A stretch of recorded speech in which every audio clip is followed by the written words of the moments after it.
My family called me a loser for wearing hoodies instead of designer gowns. My sister banned me from her $1 million wedding and threw a dinner bill in my face. She had no idea my cheap lifestyle secretly funded their fake high society facade. This is how I turned her lavish ceremony into a live broadcast disaster, where a fake billionaire groom's slap exposed all their sins.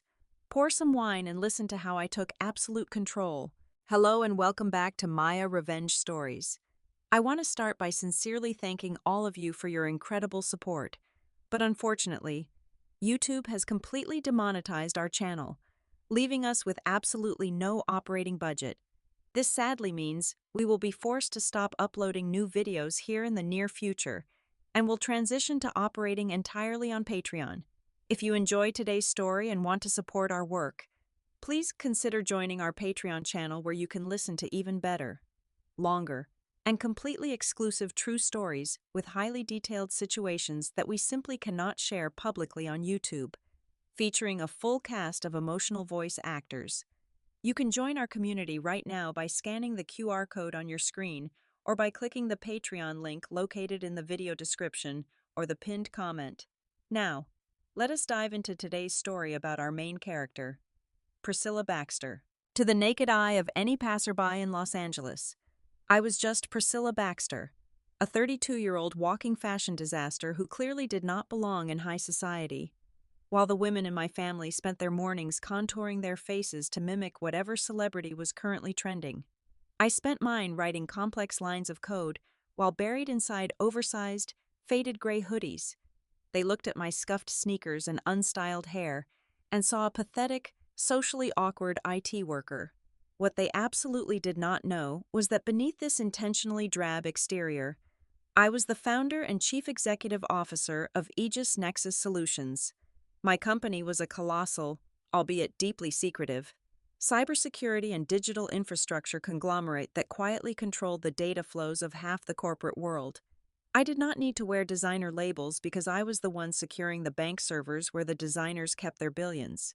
However, my delightful parents, Richard and Eleanor Baxter, along with my younger sister, Chloe, operated on a single, pathetic currency which was social media validation. They were entirely obsessed with the meticulously curated, painfully fake lifestyle of the Los Angeles elite. To them, optics were everything, and my practical, grounded existence was a horrifying stain on their pristine family portrait. The setting for my formal execution as a member of this family was a spectacularly overpriced, Michelin-starred restaurant right in the heart of Beverly Hills. We were supposedly gathered there to celebrate Chloe's upcoming wedding to Julian Montgomery. Julian was constantly paraded around by my parents as the untouchable crown prince of a massive Silicon Valley venture capital firm. Sitting at the table, surrounded by crystal chandeliers and waiters wearing white gloves, the contrast between us was laughable. Chloe was dripping in diamonds and wearing a silk dress that cost more than most people made in 6 months, while my mother and father preened for the cameras of anyone they thought might be famous. Halfway through the second course of our ridiculously tiny portions of caviar, I reached my hand out, genuinely expecting Chloe to finally pass me my gold-foiled wedding invitation. Instead, my sister flashed a venomous, perfectly manicured smile and slid a crisp white envelope across the pristine tablecloth. Inside was not a heartfelt invitation, but a neatly folded, printed Excel spreadsheet. I stared at the paper in absolute disbelief. It was a meticulously itemized bill, detailing every single penny of the cost of my meal that evening, right down to the sparkling water. "I am not going to sugarcoat this, Priscilla," Chloe said, taking a delicate sip of her vintage champagne while looking down her nose at me. "You are banned from the wedding. You are entirely too cheap. You are profoundly mediocre. And frankly, you are an embarrassment. My wedding is going to be the social event of the decade. Julian's family is flawless, and I will not have my perfect Instagram aesthetic ruined by my frumpy, low-class sister standing in the background looking like a homeless person." I looked toward our parents, waiting for the defense that a family was supposed to provide. Instead, my mother sighed heavily and waved her hand in dismissal. "Listen to your sister, Priscilla," Eleanor said smoothly, not even making eye contact with me. You need to know your place.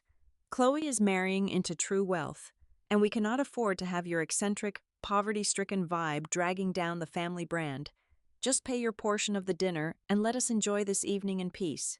My father, Richard, nodded in eager agreement, completely throwing his eldest daughter to the wolves, just to secure his own proximity to Julian's supposed Silicon Valley fortune. For a long moment, the table was dead silent.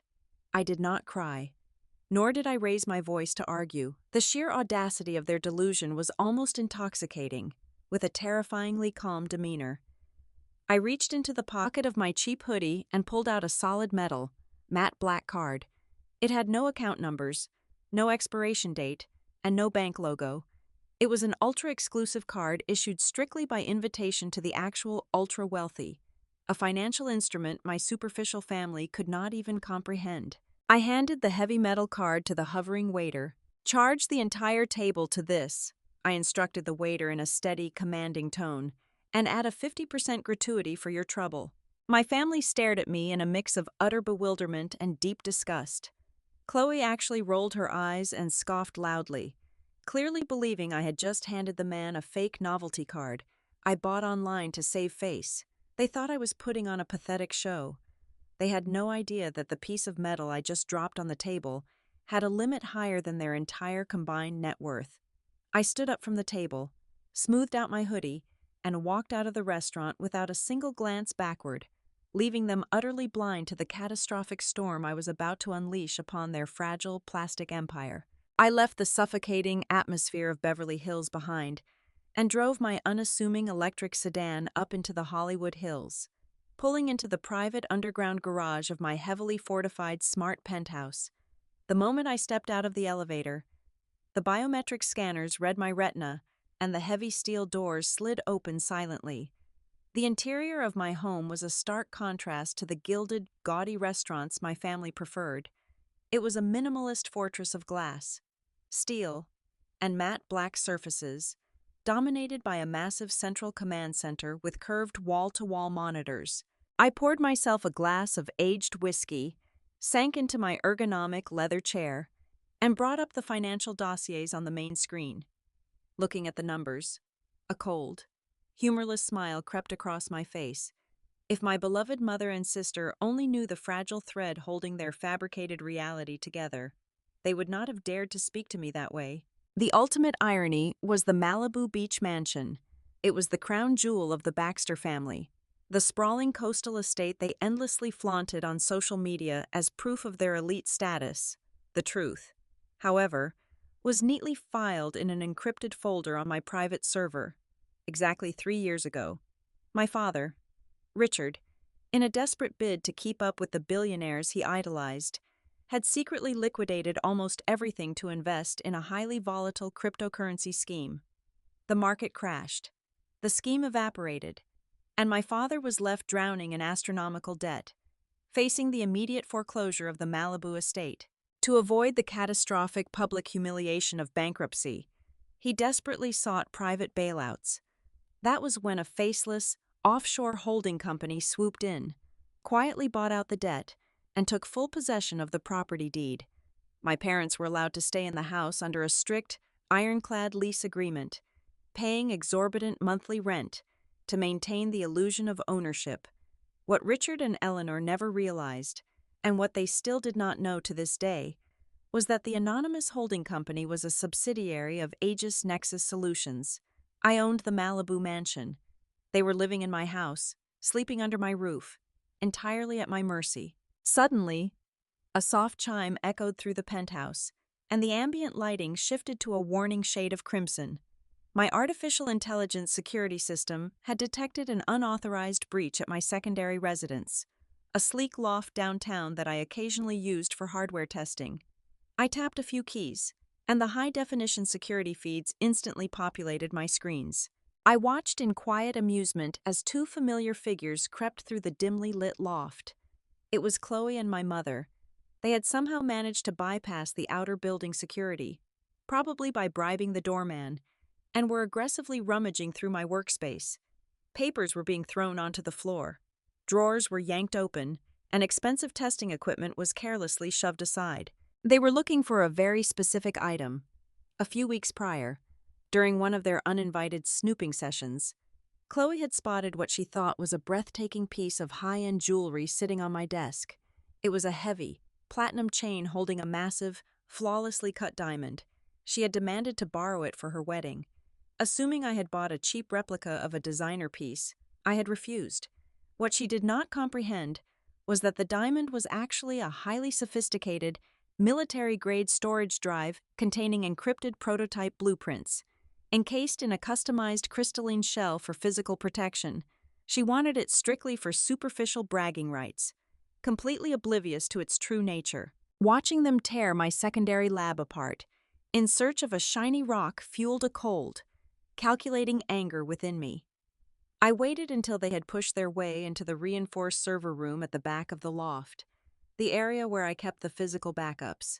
With a single keystroke, I initiated the lockdown protocol. Heavy titanium blast doors slammed shut behind them with a deafening thud, locking into place with magnetic seals. On the security feed, Chloe let out a sharp shriek, dropping a stack of files. Eleanor spun around, her face instantly draining of color as she lunged for the door handle, yanking at it uselessly. They were trapped inside a soundproof, climate-controlled vault. I leaned into the microphone on my desk and routed my voice through the loft's internal public address system. "I sincerely hope you two are finding exactly what you are looking for." My voice boomed from the ceiling speakers, echoing off the metallic walls of their makeshift prison. Chloe and Eleanor both jumped, staring up at the security camera in absolute terror. "Priscilla," my mother stammered, her voice trembling as she clutched her designer purse to her chest. "Open this door immediately. We were just checking on your place." "You are trespassing and attempting to commit grand larceny," I replied, keeping my tone completely devoid of emotion. "You are looking for the prototype drive that you think is a necklace. You have completely trashed a secure facility. Right now, high-definition footage of you breaking and entering is sitting in my outbox, ready to be sent directly to the Los Angeles Police Department. I wonder how the Montgomery family will feel about their new in-laws being arrested for felony burglary." Chloe burst into tears, her carefully applied makeup running down her face. All of her arrogant bravado from the restaurant had completely evaporated. "Please do not call the cops," Chloe begged, pressing her hands against the steel door. "We will leave. Just let us out of here." "You will leave when I say you can," I commanded coldly. "Look at the floor. You have precisely 2 minutes to get on your hands and knees and pick up every single piece of paper, every file, and every object you displaced.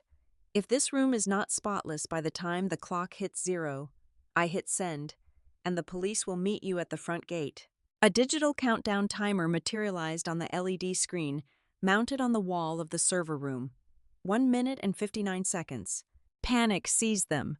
The glamorous, elitist women who had just condemned me for being low class threw their pride out the window.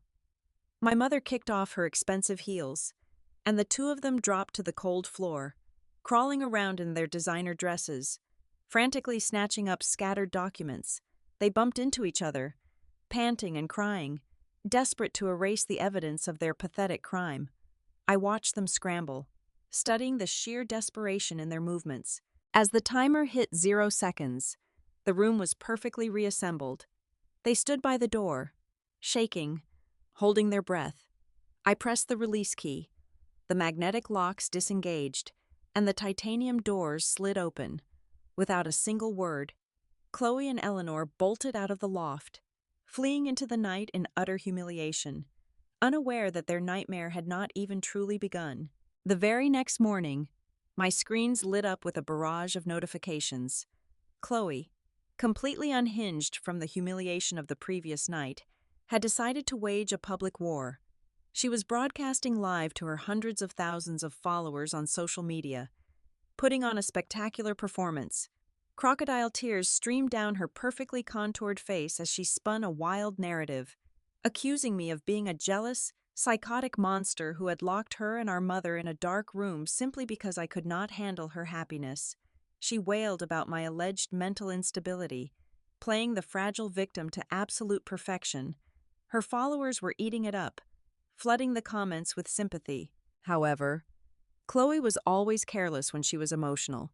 In her frantic attempt to prove how stressed she was about the wedding logistics, she grabbed a stack of documents from her vanity table and waved them at the camera. She claimed they were seating charts ruined by my drama, but my eyes caught something else. I paused the high-definition feed, zoomed in on the document she was violently shaking, and ran it through a basic enhancement algorithm. It was not a seating chart. It was a partially concealed financial settlement contract with Julian's signature at the bottom, and more importantly, it displayed a routing number for an obscure offshore shell corporation. I immediately picked up my encrypted phone and contacted the lead director of my white hat hacking division at Aegis Nexus.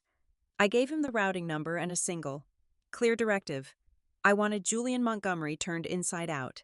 I wanted to see every digital footprint, every hidden transaction, and every buried secret associated with his name. It took my elite team less than 2 hours to completely dismantle the untouchable crown prince of Silicon Valley. The findings they sent back to my terminal were nothing short of spectacular. Julian's massive venture capital fund was a complete fabrication. There were no groundbreaking tech startups, no revolutionary software investments. It was a classic, spectacularly mismanaged Ponzi scheme that had already collapsed entirely. He had been using the investments of new clients to pay the dividends of the older ones, and the well had finally run dry.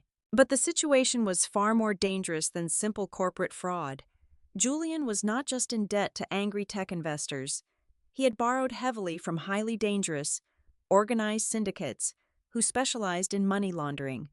My team intercepted heavily encrypted communications, showing that Julian owed these ruthless individuals upwards of $7 million, and his grace period had expired. He was a cornered animal, drowning in a lethal amount of debt. And these were not the kind of creditors who took you to court. They were the kind who made you disappear. Late that same evening, as I was analyzing the final pages of Julian's financial ruin, my private secure messaging terminal chimed. It was an unrecognized number, but the encryption keys identified the sender's location as the Montgomery estate. It was Julian. Priscilla, the message read, I know we have not always seen eye to eye, but I need to talk to you. I saw what you did at the restaurant with that black card. I know you are hiding who you really are from them. You are smart. You see right through Chloe. You know how shallow and exhaustingly fake she is. I sat back in my chair, staring at the glowing words. The absolute audacity of the man was breathtaking. He was trying to manipulate me by appealing to my alienation from the family, playing the role of the exhausted intellectual trapped in a superficial relationship. I tapped the screen, playing the role he wanted me to play. What do you want, Julian? I typed back. It is rather late to be complaining about your bride. I am in a temporary liquidity bind. His next message arrived almost instantly, reeking of sheer desperation. A massive international deal has my assets frozen for the next 48 hours. The wedding vendors are threatening to walk out tomorrow if they are not paid in full by sunrise. I need a short-term, off-the-books bridge loan, $100,000, transferred in untraceable cryptocurrency. I will pay you back double on Monday. A cold laugh escaped my lips. He was lying, of course. The vendors were just an excuse. He needed the $100,000 to make a bare minimum good faith payment to the syndicates, breathing down his neck, just to buy himself a few more days of oxygen.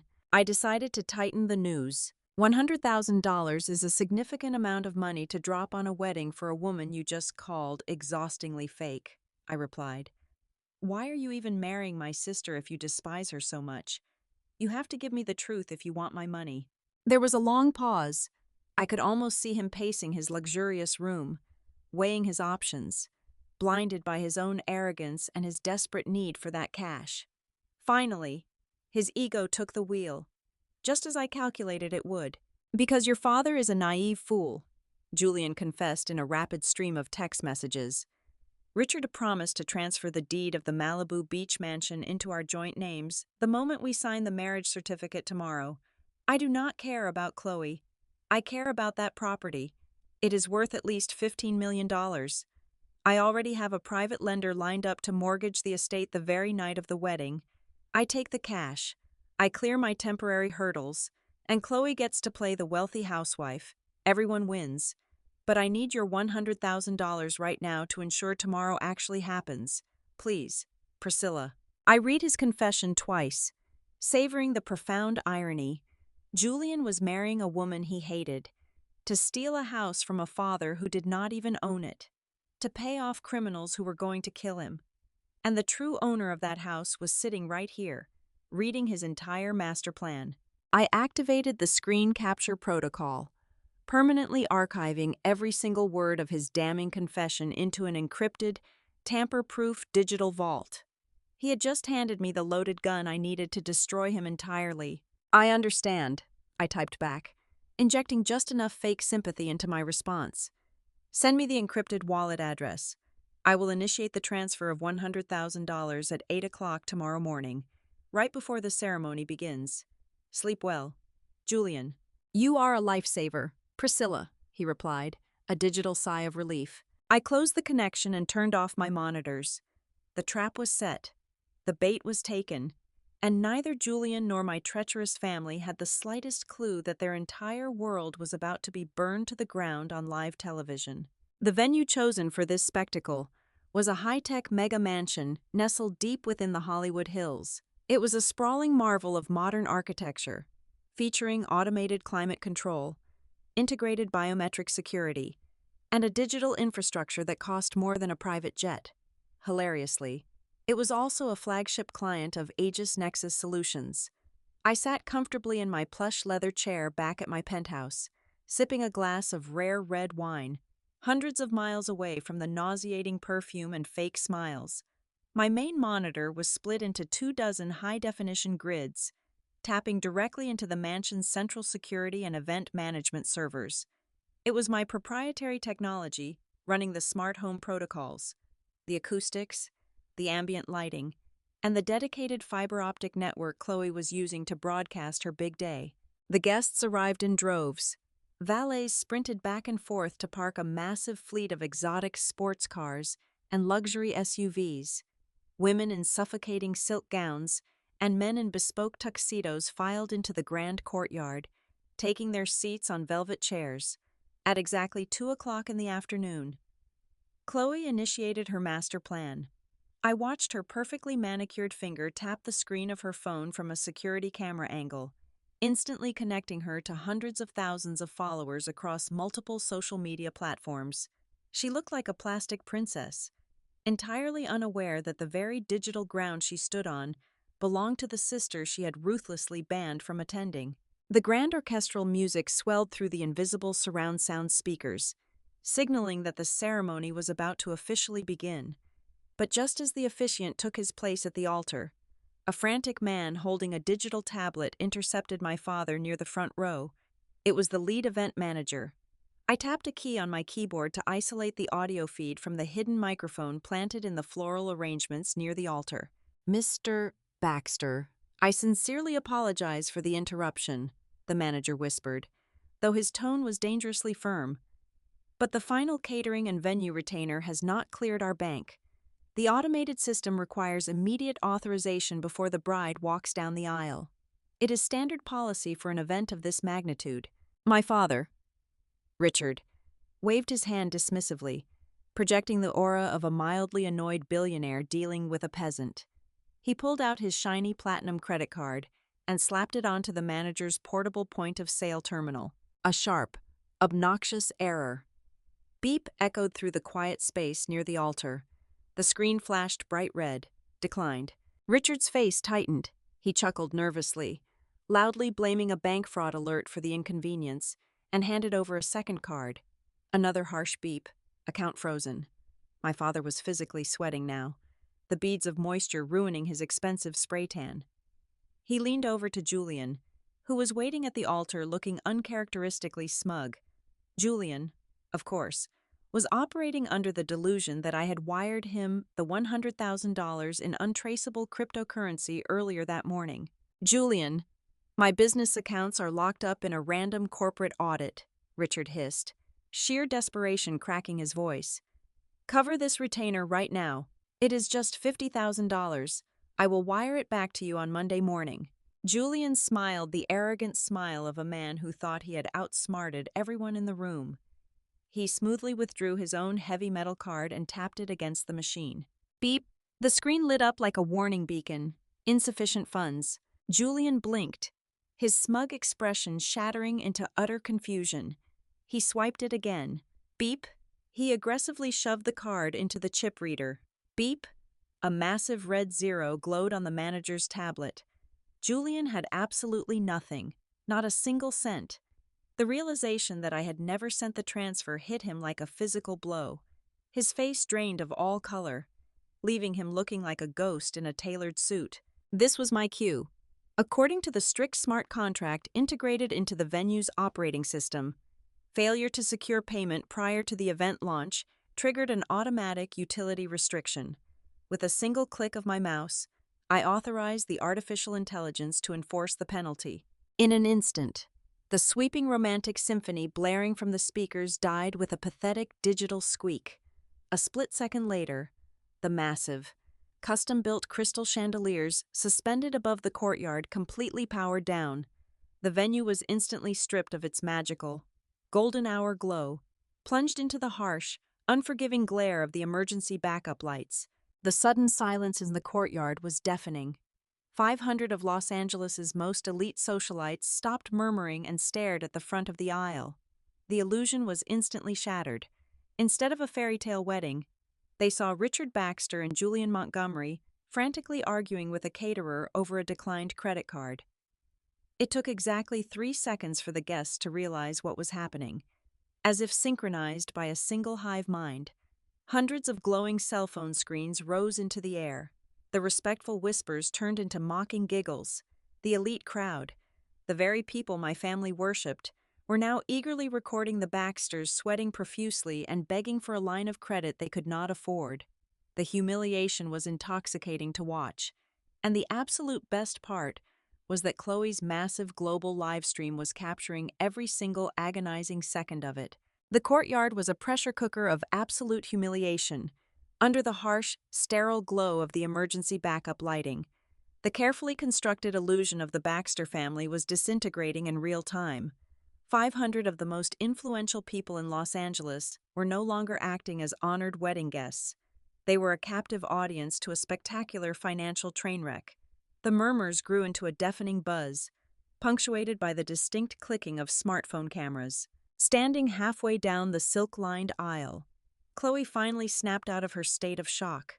The delicate, blushing bride persona she had meticulously crafted for the past 12 months vanished in a split second.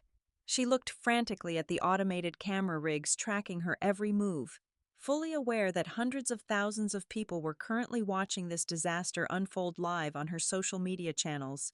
Panic overrode her etiquette. Gathering fistfuls of her custom-designed, ridiculously expensive lace gown, she abandoned her graceful procession and practically sprinted toward the altar. She shoved her father aside, her face twisted in a mask of pure, unadulterated fury. She grabbed the officiant's microphone from the podium, completely forgetting that the audio feed was still directly wired into the global broadcast. "Julian, what is going on here?" Chloe screeched, her voice echoing violently off the stone walls of the courtyard. "Call your venture fund right now. Call your wealth manager. Call whoever you need to call and fix this immediately. I will not let you ruin my perfect day because of some stupid banking error." Julian backed away from her, his eyes wild and bloodshot. The terrifying reality of his situation was finally crashing down upon him. He checked his phone one last time, desperately refreshing his crypto wallet. The balance remained a glaring zero. I had not sent the $100,000. He was completely out of time, and the violent syndicates he owed money to were probably already watching this very live stream. He was a dead man walking, cornered like a rat, and the unbearable screeching of the woman he despised was the final trigger that broke his fragile sanity. "There is no venture fund, you stupid, shallow girl," Julian roared back into the microphone, his voice cracking with a terrifying mixture of rage and sheer panic. The entire courtyard fell into a dead, horrifying silence. "There is no money. I am completely bankrupt.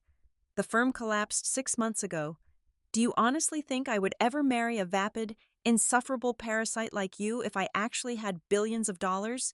You are nothing but a pawn. Chloe froze, her jaw dropping as the color completely drained from her heavily contoured face.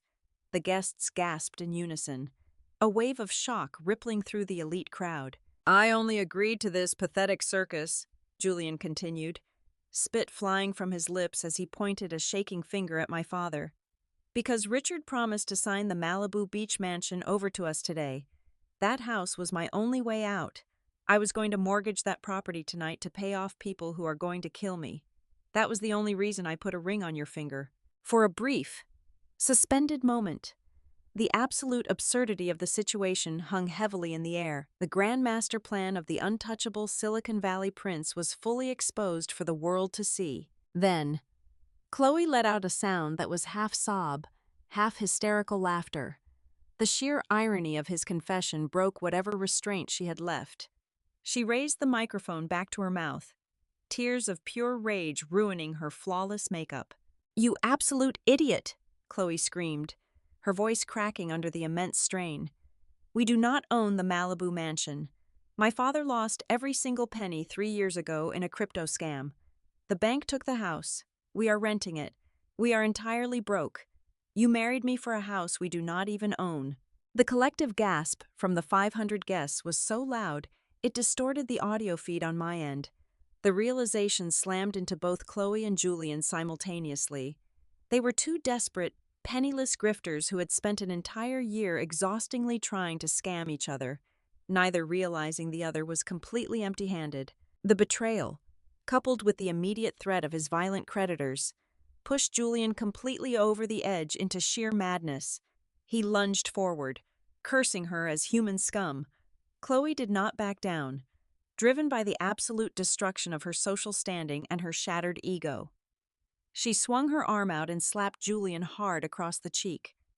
She then took her massive, incredibly heavy bridal bouquet of rare orchids and smashed it directly into his face. In a state of blind, animalistic fury, Julian retaliated. He planted his feet, pulled his arm back, and delivered a devastating, full-force slap directly to Chloe's face. The sound of the impact echoed through the microphone like a gunshot. Chloe was thrown entirely off balance. She collapsed backward onto the hard marble floor of the altar. The violent motion caught the delicate fabric of her designer wedding gown under her heel, ripping the bodice completely open. Absolute chaos erupted. The entire hall screamed in sheer terror. Guests jumped out of their seats, some rushing forward to intervene, while others scrambled backward to get out of the way. My parents finally snapped out of their paralyzed state of shock. Richard and Eleanor frantically screamed for the private security detail, waving their arms wildly at the automated camera rigs. "Turn it off," Richard bellowed, his voice raw with panic. "Cut the internet.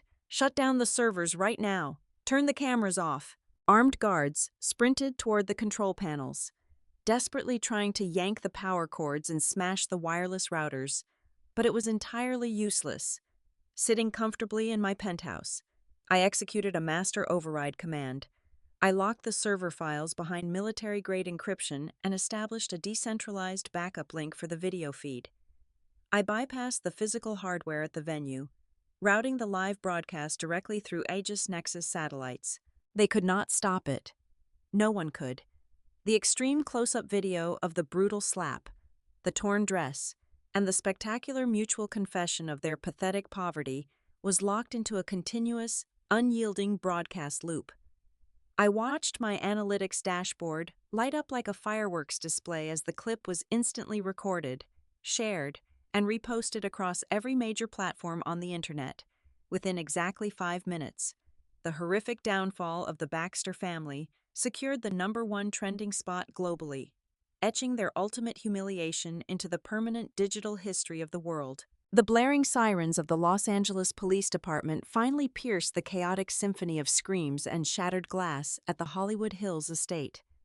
Within minutes, heavily armed officers swarmed the courtyard, restoring a grim sense of order to the absolute disaster. Chloe, clutching the shredded remains of her designer gown, along with my hyperventilating parents and a completely catatonic Julian, were aggressively corralled into the venue's expansive glass-walled management office to be questioned away from the prying eyes of the remaining guests. Even in the face of total ruin, my family's blinding arrogance refused to die. Through the security cameras, I watched my father pace the length of the room, pointing a trembling finger at the terrified event manager. Richard screamed that he was going to sue the absolute life out of the smart home company for failing to terminate the broadcast. He demanded to speak to the owner of the network immediately, threatening lawsuits that would supposedly bankrupt the entire tech industry. It was time to grant his request. I stepped out of my armored SUV and walked through the front doors of the mansion. The oversized, faded gray hoodie was gone. In its place, I wore a perfectly tailored, midnight blue Tom Ford suit that radiated absolute, untouchable authority, flanked by 3 of my top-tier corporate attorneys and 4 heavily armed private security contractors. I strode down the marble hallway. The heavy mahogany doors of the management office swung open at my approach. The screaming inside ceased instantly. Richard, Eleanor, and Chloe froze, their eyes widening in sheer, unadulterated shock. They stared at the woman they had banished for being too cheap and mediocre, now standing before them like a conquering emperor. You demanded to speak with the chief executive officer of Aegis Nexus Solutions, the company that controls every single fiber optic cable and server in this building, I stated, my voice echoing coldly off the glass walls. I am here. Richard, what exactly would you like to discuss? My father's jaw dropped. The remaining color drained from my mother's face, and Chloe physically staggered backward, her legs giving out as she collapsed into a leather chair. The sheer magnitude of my power, the realization of who I truly was, crashed down upon them, crushing their pathetic elitist egos into fine dust. They were trembling, utterly incapable of forming a single coherent word. I did not give them a moment to breathe. I pointed a remote at the massive presentation monitor mounted on the office wall and pressed a single button. Instantly, the screen illuminated with the encrypted chat logs and the high-definition video of Julian begging me for $100,000 in cryptocurrency just hours prior. The room listened in dead silence as Julian's own digital voice coldly confessed that he despised Chloe and was only marrying her to steal the Malibu property. Chloe let out a gut-wrenching sob. Whatever tiny, delusional fragment of her heart that still believed in this fairy tale shattered completely. Julian sat paralyzed in his chair, his head buried in his hands, completely broken. The lead police officer stepped forward, yanked Julian to his feet, and tightly secured heavy steel handcuffs around his wrists.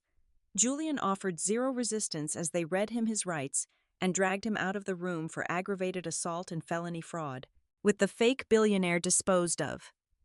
I turned my attention to my treacherous parents. I unbuttoned my suit jacket, reached into my leather briefcase, and pulled out a thick manila folder. I tossed it onto the glass conference table. It landed with a heavy, definitive thud.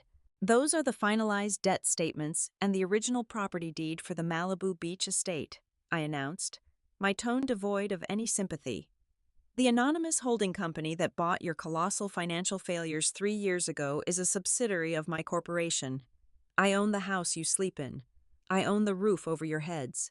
Richard choked on his own breath, clutching his chest as if he were having a heart attack. Eleanor buried her face in her hands, sobbing uncontrollably. You have exactly 7 days to pack your personal belongings and vacate my property entirely, I commanded, delivering the final, lethal blow. If there is so much as a single toothbrush left on the premises by next Sunday, my security teams will throw it, and you, onto the street. You are officially evicted. They had absolutely nothing left to say. Stripped of their fake wealth, their social standing, and their home, they were finally forced to face the hollow, pathetic reality of their existence. The 3 of them slowly stood up and walked out of the office doors, shuffling past me in complete, devastating silence. Their reputations were annihilated, their pockets were empty, and their lives were in absolute ruins. I stood by the floor-to-ceiling window, holding a glass of vintage wine poured by the venue staff, and watched their shadowy figures retreat down the long driveway into the cold night, taking a slow, deeply satisfying sip. I smiled. The absolute best revenge is not screaming, throwing tantrums, or fighting in the mud. The best revenge is simply stepping back and letting toxic people burn themselves to the ground with the fire of their own lies, while you calmly and quietly rule your own empire. Thank you all so much from the bottom of my heart for listening to my story today. I would love to know where you are tuning in from, so please let me know your city and country in the comments below. As a reminder, because YouTube has completely demonetized our work, we will sadly no longer be uploading new videos to this platform in the near future. We are transitioning entirely to Patreon. If you found today's story captivating and want to help us keep producing content, please support us by joining the Maya Revenge Stories Patreon community. There, you can listen to our absolute best, longest, and completely exclusive true stories with incredibly detailed situations that we simply cannot broadcast publicly on YouTube. You can join right now by scanning the QR code on your screen or by clicking the Patreon link provided in the description box and the pinned comment below. Thank you again, and stay strong.